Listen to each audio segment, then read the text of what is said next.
All right, welcome in everyone. Thank you for joining us once again. Today we have a live stream talking all about threat modeling. And so we've assembled a small group here, just myself and Bren. But we'll be talking quite a bit about some of the problems that threat modeling solves, kind of things that people struggle with, and some of the misconceptions around it. I will introduce myself first.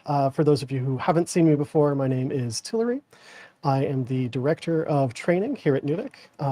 Among other things, I spend a lot of time talking to developers about threat modeling and about design time security. So I'm really excited to have a chance to talk about this with Bren. And Bren, I'll toss it over to you to introduce yourself. Hi, I'm Bren, and I have been doing threat modeling stuff for a very long time, and I am one of the founding members and lead developer for the Trike threat modeling project. And so I do threat models, I talk to people about threat models. That's about it. All right, fantastic. Thank you, Bren. For any of you out there who don't know what threat modeling is or don't know what kind of the ideas that we're talking about are, Bren, would you give a 1 or 2 sentence definition of threat modeling so that we know we're all on the same page? Yeah, sure, yeah.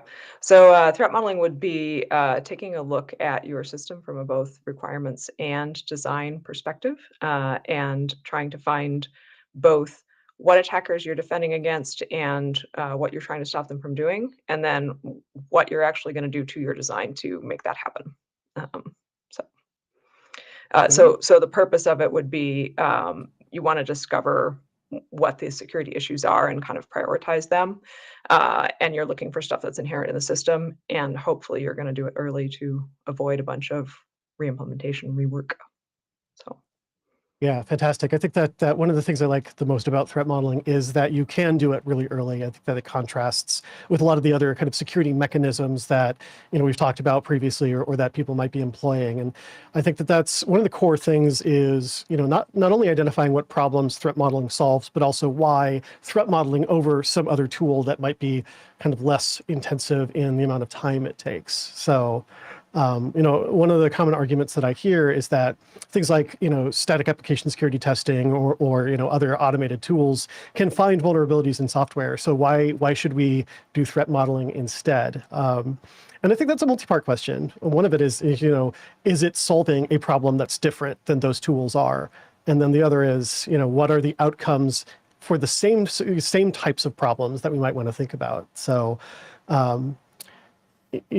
kind of a twist on that, or your perspective, what kinds of problems does threat modeling solve that either kind of aren't solved by those other types of tools or those other mechanisms, or that it does differently or better in those spaces? Yeah. So something that happens way after the fact like that. So if you have a system and you go and you build a bunch of stuff and then you run a static analysis tool on it at the end, that's going to tell you about implementation defects. It won't tell you if you made like fundamentally bad decisions earlier in the process, where you picked some way of putting your components together such that you're just going to have a really hard time securing it. It's going to be, bug after bug after bug. And in the end, you're going to have to take the whole system apart and put it back together in some more sensible way.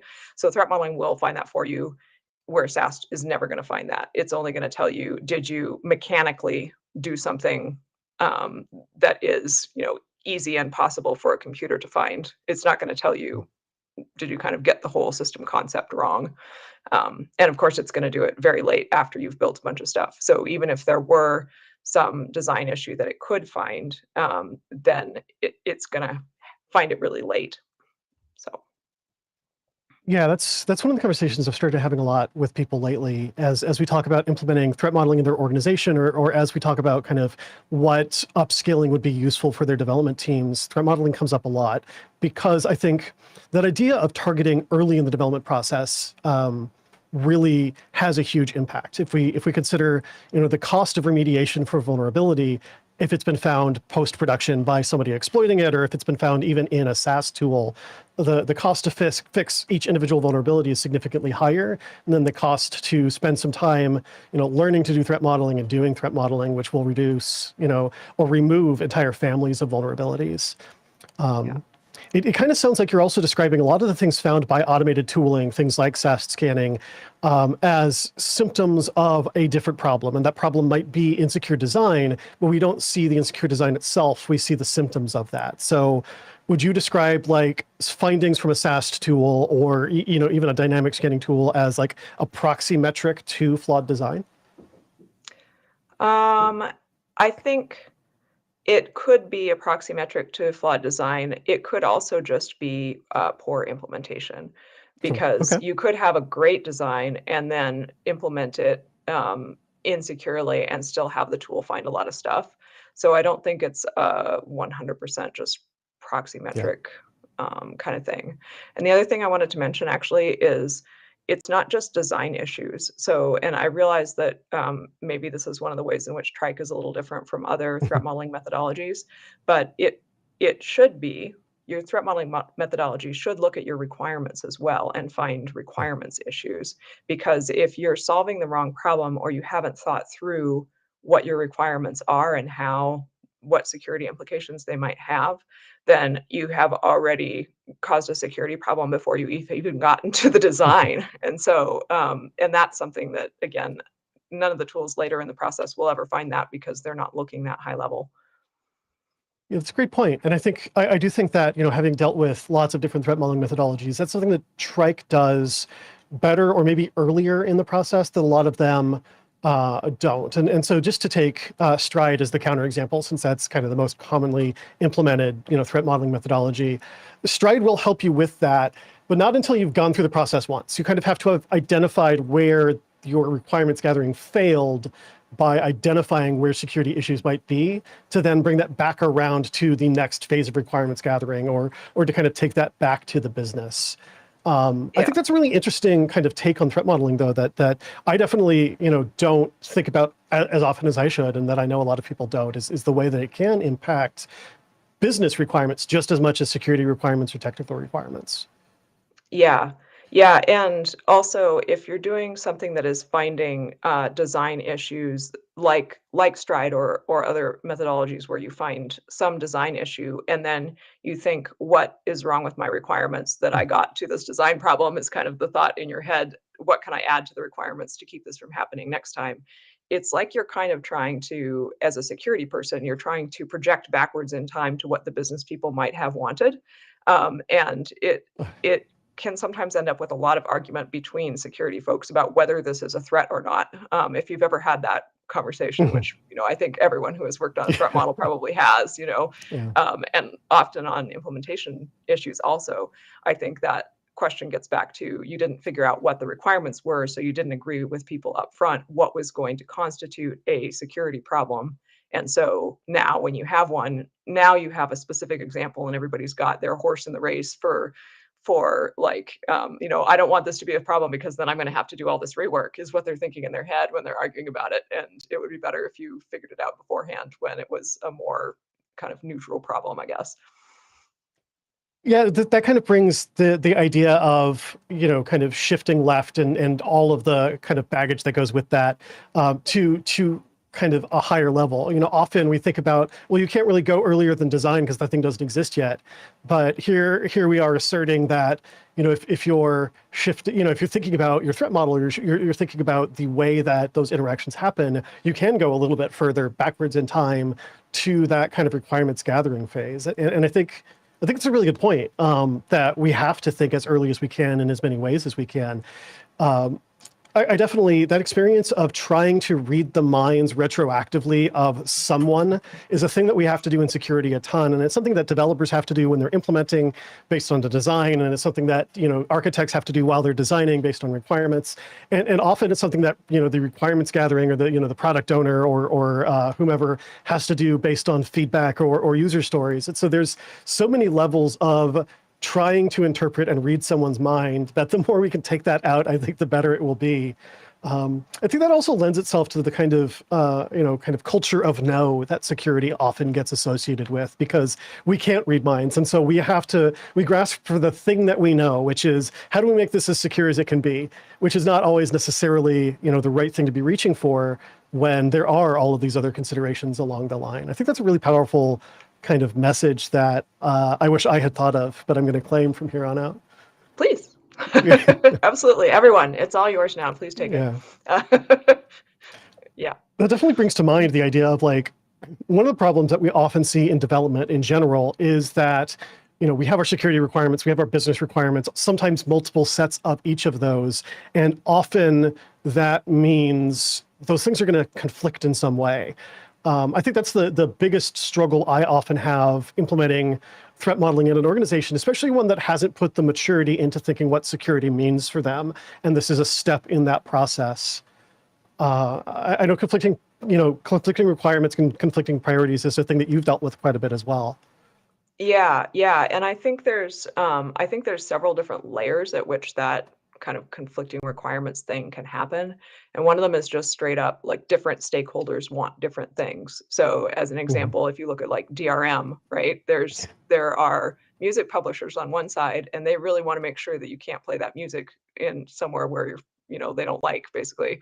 And then on the other hand, you have the users, and they really want to make sure that if the place they bought the music from goes out of business, they can still play their music. And I feel like those are both kind of, you could think of those as both security concerns, in that you don't want someone to come in and like erase an ebook that you bought or erase a piece of music that you bought as a security thing as a user. But again, on the publisher side, of course, they have different things that they're looking for.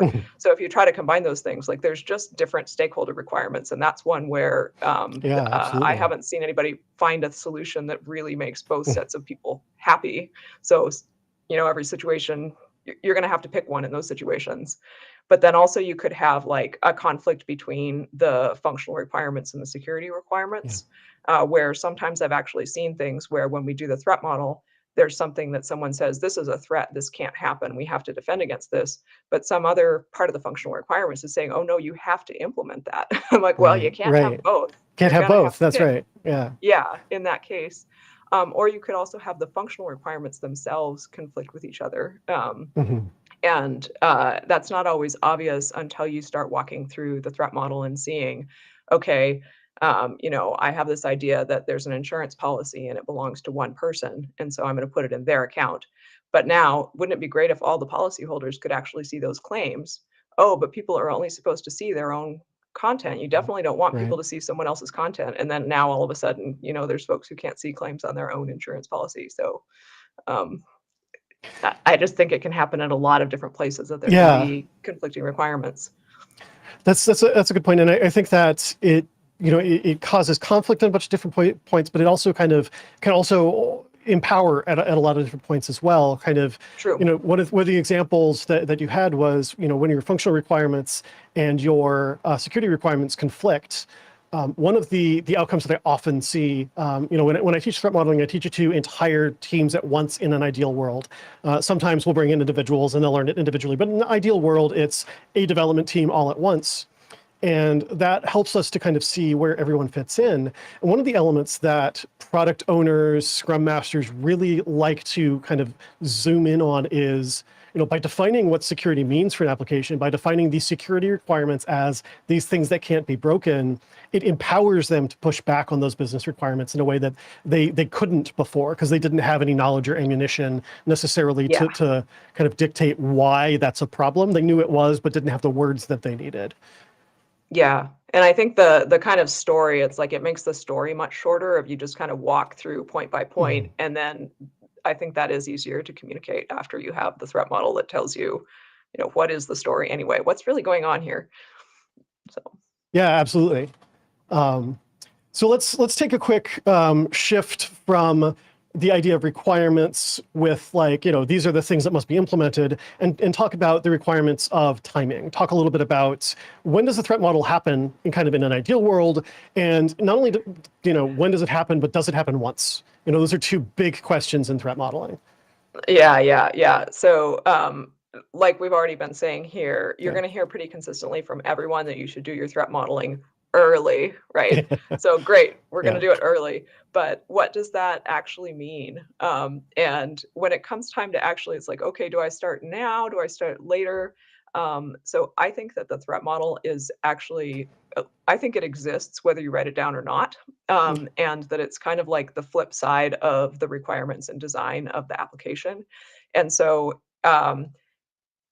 do you start doing the design first and then do the threat model? Do you kind of do them at the same time? Mhm. Do you, what kind of happens? And there's sort of this sort of chicken and egg kind of thing because Yeah, they are so closely related. So, and then of course there's agile also where you're kind of constantly changing the system. So yeah. I don't think that there is one time to do a threat model. I don't think that you can just do the threat model and then just walk away. The only time you could do that would be if you were building the system once and then you were never going to touch it again. And even then, the situations in which it was used might change over time. Right. Um, so basically, you're going to have to kind of do it at the same time as the design, kind of in an ideal world, where you're thinking about the design and you're thinking about the threat model at the same time. So as Mhm. you come up with the design, you're like, okay, I think I want to put it together like this. You would hopefully think, well, what are What the does that threats associated mean? with that? Yeah, from a security perspective. Yeah, Yeah, I also think that yeah, the methodology you choose has a huge impact on that, right? I At agree. Trike, necessarily, you have to have steps that occur, not necessarily like the full design, but at least some of those steps for the hazardous operations analysis that occurs. And so, from that perspective, you're threat modeling and designing at the same time because you can, right? It's Yeah, possible to do that. Therefore, why not do that? Whereas with other methodologies like Stride, it often helps to have a diagram, whether that is a data flow or a functional diagram, or whether that's an architecture diagram, to start saying these components communicate with each other. Where is spoofing in this, right? And so yeah. depending on which of the the methodologies you choose, I think that answer changes on kind of when can you do it and when should you do it. The Although people, Go ahead. oh, Yeah. sorry, go ahead. No, please. When even with something like Stride, the time when you have a diagram in a document is a different time when the diagram kind of sprung into existence in the mind of the architect, right? Sure. Because really it happens when you're, taking your kids to work or, you're in the shower or like whatever is when the thing comes into your head, oh, I'm going to try to do the system like this. And so it doesn't necessarily have to be, even with Stride, an actual like written down design Yeah, it's a good document. point. You could be doing it on a whiteboard. It's like Mhm. you draw this thing on a whiteboard, you're like, "Oh, wow, I see there's a whole bunch of tampering threats if I do it like that." Just get out your eraser and erase it, right? Like, that's the Sure. perfect time Yeah. to do it for any threat modeling methodology, I think. And, like, with, also with Trike, because it operates on steps and use cases, you do need to have kinda some idea of what's gonna happen and what order it's gonna happen in. And same thing where if you do it, like, kind of at the same time, then you can just erase whatever was on your whiteboard, Right. and it's gone. Yeah, that's a good point, and that's especially true in environments. One of the pushbacks that I often get is we're agile. We don't actually do documentation until we need that documentation for something, which hopefully means architecture diagrams always exist. But I have run into situations where even those sometimes don't, and so now we have to create a thing just to do threat modeling. Is that worth it? And as you just pointed out, you don't necessarily have to make the thing to do threat modeling. You should anyway. Don't get me wrong. Yeah, Documentation you super really should. important, but it's still possible to do these things without having that diagram kind of there. And in some cases, like Trike, sometimes it gives you your data flow or your workflow diagram for free as a part of that Mhm. process anyway, which is kind of a nice thing to have. Yeah, yeah. Um, so Yeah, I I'm going to think transition. Sorry, go ahead. I was gonna say, I think, uh, don't construe anything I said to indicate that you don't need actual architecture diagrams. Sure. At the point that it's kind of solidifying in your mind, you really need to write that down, especially if it's a large project, Mhm. because people make a lot of small design decisions as they're coding. And if they don't have that overall picture of, what are the security requirements of this and what is the architecture, they will make them wrong. They will make them Yeah. conflicting, and you will end up with security problems that are extra hard to find because it's a conflict between what one person did and what another person Yeah. did on the other side of the system. And how are you ever going to find out about that? So, Particularly when there is a disconnect between like a principal architect and software devs that are going to be implementing it. That's a very yeah, common paradigm, especially in agile teams. And so, yeah, you definitely you need to write something down, or they're not going to know what to do. So, yeah, you want to enable them to make good security decisions right. at the time that they're doing the actual coding. Yeah. So we talked about kind of when do you do it the first time. Or does that mean you're done? And this kind of brings it in a question that we have from the audience, which is asking, should threat modeling be considered an iterative process that needs to be reviewed every couple of years? And that's a great question. I think that, I'm going to take a shot at answering this first. Earlier on, you kind of made the implication that, the only time you might call yourself done is if you're never going to touch this thing again. And I actually think that even that isn't true. Awesome. So to answer the underlying question, it is absolutely something that needs to get updated. And ultimately, like with any kind of documentation, it needs to be updated when something changes. If you add a new feature, if you change the way an existing feature works, you should be updating your architecture diagram if your architecture changes, your data flow diagram if your data flow changes, and your threat model if either of those things change, because your threat model is based on those components. But the other major feeder into a threat model is your definition of security. It's your definition of your risk appetite. What is low, medium, high? It's a definition of the specific security requirements that come out of that risk appetite. And so if that ever changes, then you need to reevaluate your threat model to determine, things that we either didn't find because we discounted or found but marked as acceptable. Are those still acceptable? Does this change what the outputs of that threat model look like? So even if you never change your application again, even if it's deployed and it's just going to sit there in exactly the same state, you definitely need to consider anytime your risk appetite changes, does that change my threat model? And sometimes, we're making those measurements based on assumptions, on our interpretation of some definition of high, medium, and low. And those things can also be wrong. So my general advice has been, do it, modify it anytime it changes, and then also periodically look at it somewhere between once a quarter and twice a year to make sure, are the determinations we made still accurate? That's generally what I would say to a question like this. How about you, Bren? Yeah.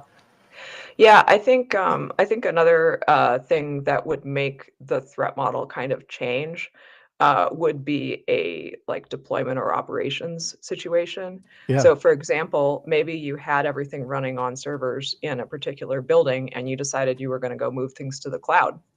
Which I think people are pretty much in the cloud already at this point, but maybe you want to move it back from the cloud into your building. People are doing that too. Either way, Yep. yeah. Yep. So a big change like that in the deployment environment of the system, that's another thing that's a requirements change really. And if you think about it, it's the kind of thing that an IT department might do without really talking to the folks who built the system, even if it was in-house. And seems great, except that you probably ought to look at the threat model and see if that's really okay.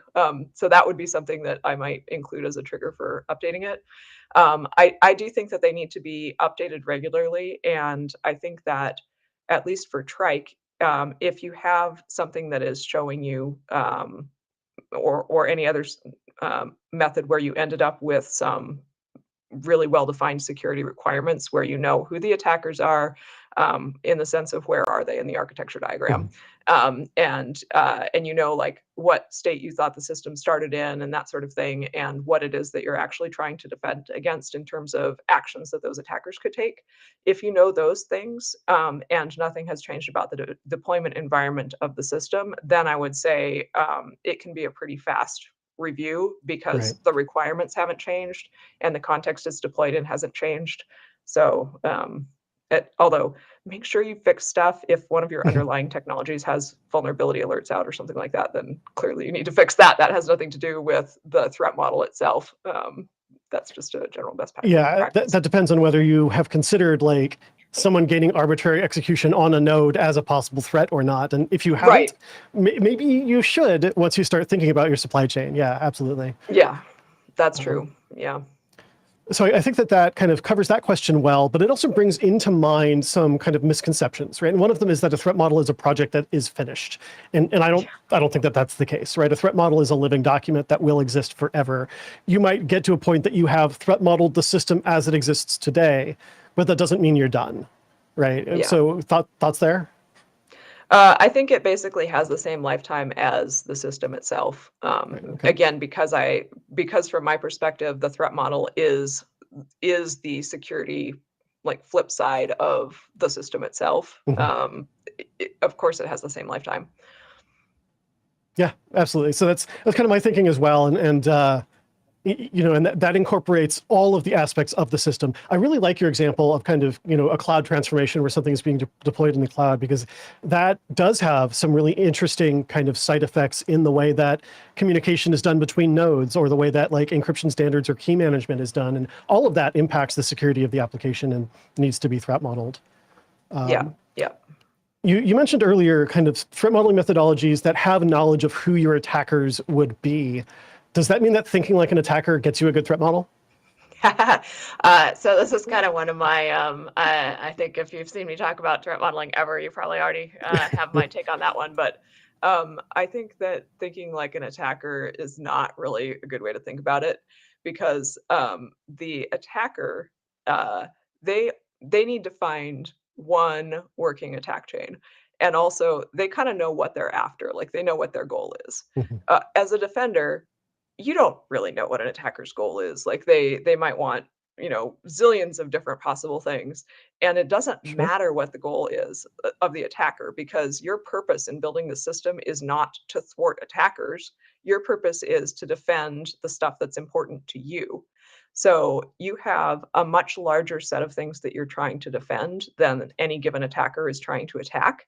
And also, you need to find and thwart all of those relevant attack chains that pertain to the things you're trying to defend. Whereas, again, the attacker only needs to find one thing. So, if you talk to folks who are doing like a hackathon or anything like that, it's like you're looking for one thing to get you a little further, and then you use that as a jumping off point to get you a little further, and that kind of thing. And a it's not usually and doesn't have to be a systematic, like kind of comprehensive thing. You can just sort of wing it all the time. Whereas with the defender's side, you really kind of have to be on your game Yeah. and find all of the things, not just some. So Yeah, absolutely. So that kind of brings to mind, especially external attackers kind of trying to find their way in. Does that scenario change when you start considering like insider threat? And my follow up to that is, when you start considering insider threat, does that change the points at which you are making a threat model? oh wow, that second one's very interesting. Okay. So, I think that the threat model, like the kind of mental process that you go through, is the same for both an external and internal attacker. It's Okay. just that the attacker has started with different privileges in the system, but it's still kind of a you have some stuff you want to defend, and you have some attackers, and they start in some kind of Mhm. place in the architecture sort of, and they have certain privileges to work with to kind of get themselves going towards attacking your stuff. And that's true for insiders as well as external attackers. So I don't think there really is an like in reality, I don't think there is this big internal external Mhm. divide. It's kind of they're just attackers and they're just starting in different places in the system. Um, Okay. Give me that second question again about the Does that change how or where you need to make a threat model? And I guess my kind mhm. of underlying question there is: does a system have only one threat model, or do we draw the line somewhere? Do we have multiple things? Kind of that sort of a thing. Yeah, yeah. Keeping in mind that we have about a minute left. Last thoughts about Ha! that. Excellent. The Okay. hardest question right at Um, the end. yeah, the very interesting question. So I'll try to go really fast. So for getting the insider threats into it, I guess I would not change when I was thinking about that during the threat model. I would put that Okay. as early as possible, just like I would with any other thing. I think you have to be careful how you talk about it sometimes, because it would be nice if you didn't alienate the people who Right. like could Yeah. be a security risk. And no, I don't think there is just one threat model for any system, because different groups of people might be using the same system for different purposes, and they will have different goals and requirements. And that means it's a single system with a single set of possible attacks and that sort of thing. But there are different sets of requirements, and so that means that the overall threat model is different because some of those threat models the system can support and some of them it can't. Same system. Okay, interesting It thought. might Yeah. be a great security pass for one set and a total fail for a different threat model. Okay.